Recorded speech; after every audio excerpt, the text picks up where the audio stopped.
Le vaincu poussa un gémissement. L'autre le saisit par le col du manteau et le secoua. « Je te le répète encore une fois, ne t'approche plus de cette femme. Il faut que tu comprennes qu'on ne peut pas l'emmener. C'est trop dangereux. Si ta charmante Ursula disparaît brusquement, les flics s'en apercevront immédiatement. Et nos gars infiltrés à la Kripo ne pourront rien faire pour les retenir. Réfléchis, bon sang. Tu es déjà recherché, inutile de leur faciliter le boulot. » L'homme qui avait reçu l'uppercut toussa avant d'articuler avec peine. « Foutaise. Si tu veux qu'on t'aide, t'as intérêt à faire un effort. C'est déjà suffisamment stupide de ta part d'avoir planté le mari de ta maîtresse.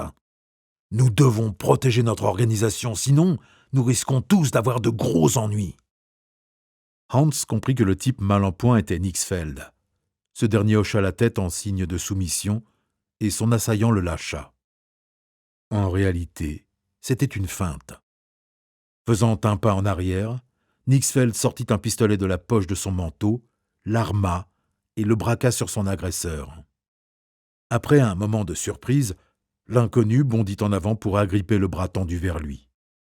Peu enclin à recevoir une balle perdue, Hans préféra reculer. Mieux valait attendre patiemment la fin de la lutte. Un coup de feu déchira la nuit, puis le silence retomba. « Merde !» murmura l'homme au crochet foudroyant. L'odeur de la poudre monta aux narines de petit Hans. Lorsqu'il risqua un coup d'œil dans le passage, il découvrit Nixfeld étendu sur le sol. « Bordel de merde !» répéta l'inconnu. Celui-ci s'accroupit pour fouiller le corps inerte. Quelques secondes plus tard, il se redressa et s'éloigna d'un pas rapide.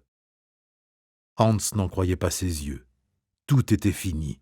Le plan ingénieux d'Oppenheimer tombait à l'eau. Nixfeld était mort.